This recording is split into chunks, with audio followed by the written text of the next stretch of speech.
Salut les demain, c'est Saikyo. Il est l'heure pour moi de proposer ma mini-review de l'épisode 4 de la saison 4 de My Hero Academia. Mini-review, pas parce que l'épisode est mauvais, vous en doutez bien, l'épisode est exceptionnel, l'épisode est plus qu'épique. C'est juste que comme vous vous en rendez compte aussi, cette vidéo sort tardivement pour pas mal de raisons, fatigue, maladie, manque de temps, vous mélangez un petit peu le tout, voilà, vous avez compris. Donc je me suis dit que ça servait à rien de débarquer à peu près une semaine plus tard alors que le prochain épisode est presque là, avec une review totale, complète, machin, et ça sera un petit peu le cas pour la plupart des animés que je dois rattraper cette semaine et après le rythme reprendra de manière classique. Bref, l'épisode 4, qu'avait-il pour but, qu'avait-il comme objectif, comme scénario à nous raconter? Tout simplement la poursuite, alors, de l'intrigue avec le jeune Kuta, et je vous avais bien dit que l'intrigue autour du personnage de Kuta serait nettement mieux développée émotionnellement parlant dans cet épisode, qui ne s'appelait pas Kuta. L'épisode qui s'appelait Kuta, c'était celui de la semaine dernière, et au final, on nous présentait juste un personnage qui, une énième fois, avait un background un petit peu à la Jiren, un petit peu à la Sasuke, un truc comme ça, quoi.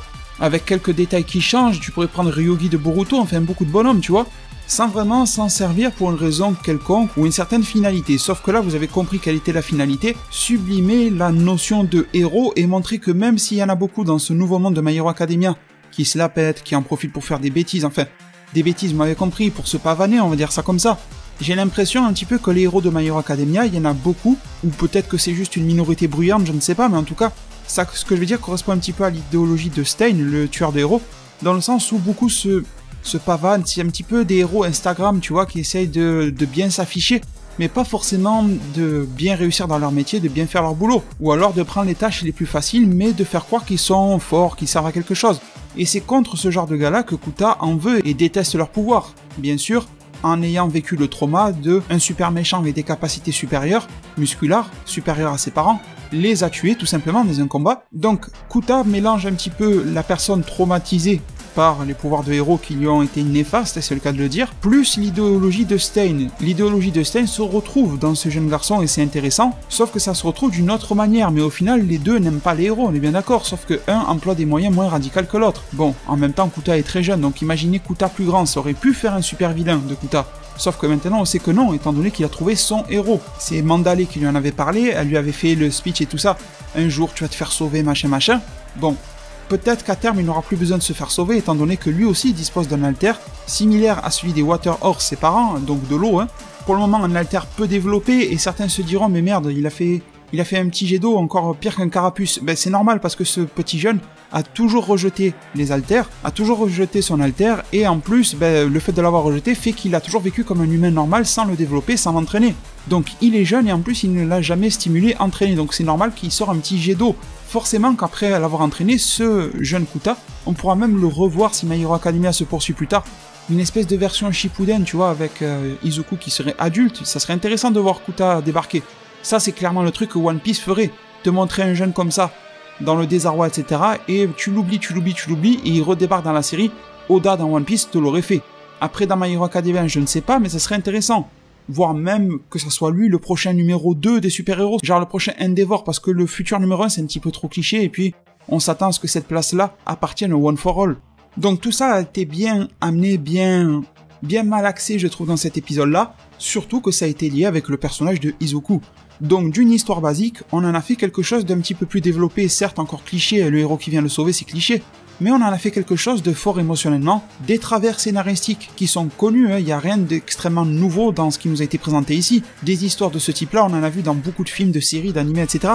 Mais c'était fait avec d'une main de maître tellement bien qu'on ne peut rien dire, tu vois, on ne peut pas critiquer, c'était trop bien fait. Sachant que je trouve, et vous me direz en zone commentaire, que le manga a été adapté, et là, contrairement à la semaine dernière où c'était une adaptation pure et simple du manga, eh bien j'ai trouvé que cette version animée l'a sublimé. Il y a eu très peu de rajouts, mais je trouve que les scènes de combat ont été nettement améliorées, il y a eu une mise en scène supérieure à celle du manga. L'animé a profité de ses qualités d'animé. Voilà, il faut que le manga sache profiter de ses qualités, parce qu'un manga a des qualités que l'animé n'a pas, il faut pas croire que l'animé est toujours supérieur. Mais l'animé, bien sûr, sait tirer son épingle du jeu, parce que lui aussi a des cartes à jouer, et là j'ai vraiment senti qu'on tirait le meilleur parti de la version manga, et le meilleur parti de la version animée quand je l'ai vu récemment avec cet épisode numéro 4. Il y a beaucoup de choses qui ont été embellies, on a pris des risques plutôt légers, parce que ça reste quand même collé à l'histoire et l'intrigue de base, mais on a pris des risques d'aller un petit peu plus loin que ce que le manga pouvait proposer, dans un but unique et seul, de sublimer l'histoire racontée par le manga. et je trouve que le pari a été 100% réussi. C'est pas un pari bien risqué, mais le résultat, peu importe le risque, qu'il soit élevé ou grand, est plus que satisfaisant, on est d'accord. Alors bon, quand même, l'épisode, il retrouve un petit peu les petits défauts de cet arc-là, enfin je sais pas si on peut appeler ça un arc, mais on va dire ça comme ça, de cet arc dans la version manga, c'est-à-dire que si vous isolez la toute première moitié de l'épisode numéro 4, je le trouve un petit peu longué. Et rappelez-vous, depuis que cette saison a commencé, je ne fais que vous dire que la version manga de cet arc-là, je la trouve un petit peu longue aussi par certains passages. Ces longueurs ont été aussi un petit peu retranscrites à mon goût dans cet épisode numéro 4, vraiment. Si vous l'avez vu qu'une fois, vous devez être marqué par Izuku, le 1 million % machin, c'est normal, mais allez le revoir et vous allez voir que vous allez dire « Bon, je me languis le passage avec Izuku », parce que la première moitié est quand même assez longue. Attention, les événements qui se passent dans la première moitié sont quand même plutôt nécessaires au bon déroulement de l'arc, je ne dis pas le contraire. Mais malgré tout, ça manquait un petit peu de rythme ou quoi que ce soit, alors il y avait 2-3 passages un peu hypants, comme quand Eraserhead se bat, etc. Bon, enfin se bat, c'est un bien grand mot, mais en tout cas le fait qu'il se fasse attaquer, même si j'ai trouvé que c'était un petit peu mieux fait dans la version manga, tu vois ce passage-là. Bref, en tout cas ça mettait de la tension, on sentait vraiment qu'on était dans une situation un petit peu critique, parce que c'était pas attendu que des super vilains attaquent ici. Le lieu était censé être tenu secret, donc ça fait un petit peu penser à l'idée d'une taupe, qui les aurait balancés tout simplement à Shigaraki. Et d'ailleurs ça, j'en dis pas plus, mais ça sera évoqué par la suite du manga My Hero Academia. Et ensuite, qu'est-ce que l'on a d'autre ? J'ai senti un petit peu un côté Harry Potter du genre, l'école se fait attaquer, alors les grands vont les protéger. J'ai trouvé ça vraiment cool, surtout que là on est vraiment dans le cadre d'une école un petit peu similaire, une école de pouvoir, de super pouvoir, comparé à une école de magie, bon, il y a qu'un pas, tu vois, la frontière est mince. Et le fait de voir les professeurs prendre leur rôle à cœur, et c'était différent de la première attaque de Shigaraki à l'époque, dans laquelle tous les super-héros de l'école qui étaient dispo étaient venus se battre. Là non, là il y en a qui protègent, il y en a qui sont pris un petit peu dans le feu, comme les Pussycats, qui ne sont pas directement des professeurs de l'école, mais plutôt gérants de ce camp d'été, mais qui sont là aussi pour protéger. J'aime beaucoup aussi l'utilisation des haltères, c'est-à-dire que tu vas avoir la télékinésie de l'autre, tu vas avoir l'autre qui va les protéger du gaz, enfin, pas mal d'interactions entre les haltères, et ça c'est plutôt intéressant. Si vous regardez Nanatsu no Taizai, vous avez les attaques combinées, que ça soit entre les chevaliers ou peu importe, en tout cas les attaques magiques, c'est bien de combiner comme ça, je trouve. Alors c'était pas aussi flagrant que dans du Nanatsu, mais c'était quand même pas mal, je trouve. Sans s'en rendre compte, ils ont combiné leurs haltères pour en faire quelque chose. Sauf que dans toute cette histoire et tout ce flou, il y en a un qui se retrouve tout seul. C'est bien sûr Deku, donc notre bon vieux Izuku Midoriya, qui va devoir aller sauver Kuta. Il pense qu'il est seul, sauf qu'il y a Muscular. Comme par hasard, ça aussi c'est très cliché, mais bon, ça marchait bien dans l'épisode. Le gars qui a tué ses parents quand il était enfant. Combien y avait-il de chances, ou de risques plutôt, que ce jeune dont ses parents ont été tués par un méchant se retrouve nez à nez et face à face avec ce fameux méchant. Elles étaient, voilà, tu as plus de chances de gagner au loto que de faire ça. Mais bon, c'est arrivé, mais toujours une fois mené d'une main de maître. Alors Muscular, bon, il est classe, le design, son pouvoir, etc. Mais mis à part ça, c'est qu'une brute, c'est une espèce de Zaraki Kenpachi en moins classe que tu rendrais vraiment méchant, parce que Zaraki n'est pas si méchant que ça dans le fond. Donc c'est un petit peu ça, tu vois. Sachant que Zaraki a une certaine classe, alors que Muscular, c'est pas forcément la classe qu'il a, c'est ses pouvoirs qui sont cool, c'est un petit peu différent. Zaraki, on a mis du temps avant de voir ses pouvoirs, c'est vraiment lui qui émanait quelque chose. Je parle de Bleach, pour ceux qui connaîtraient pas. Vous avez été nombreux, enfin, pour les personnes qui suivent l'anime, à me parler de la ressemblance entre Bakugo et Muscular. Alors vous avez tout à fait raison, il y a une forte ressemblance physique, après les haltères n'ont rien à voir. Il y a une ressemblance de tempérament aussi, parce que les deux sont assez nerveux, sauf que Muscular est méchant. Et Bakugo Katsuki est quand même plutôt gentil, dans le fond c'est quand même un héros de base, mais ils ont quand même ce tempérament super sanguin, la bataille, etc. Je vais te casser la gueule, c'est vrai. Beaucoup m'ont parlé de grand frère, petit frère, de père et fils. Alors ça pourrait être possible, je peux pas vous spoiler plus par rapport au manga, mais ne vous faites pas trop d'espoir par rapport à ça. Je vais en rester là.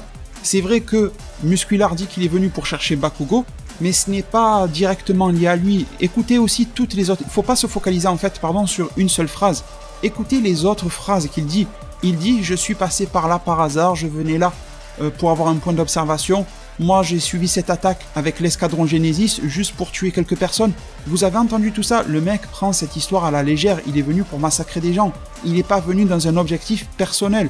Donc oui, vous avez bien compris, Bakugo, il en a entendu parler par le biais de l'escadron Genesis. Et il est venu parce que l'escadron Genesis et Shigaraki veulent récupérer Bakugo. Je vous en dis pas plus. Mais voilà, ça va se passer comme ça. Et forcément, on en arrive maintenant les devins à la période où Izuku et Muscular vont se battre. C'était épique, c'était le moment le plus classe, le plus merveilleux, peut-être même de ce début de saison 3. Et comme je vais sûrement l'écrire dans ce titre de vidéo, j'espère que je vais y penser, Eh bien, si vous avez trouvé ce moment particulier, unique, épique, ou dantesque, ou peu importe, qui vous a hypé de fou sur My Hero Academia, alors vous n'êtes pas prêt pour la suite si vous lisez pas le manga, parce qu'il va se passer des trucs, vous n'êtes pas prêt, sincèrement.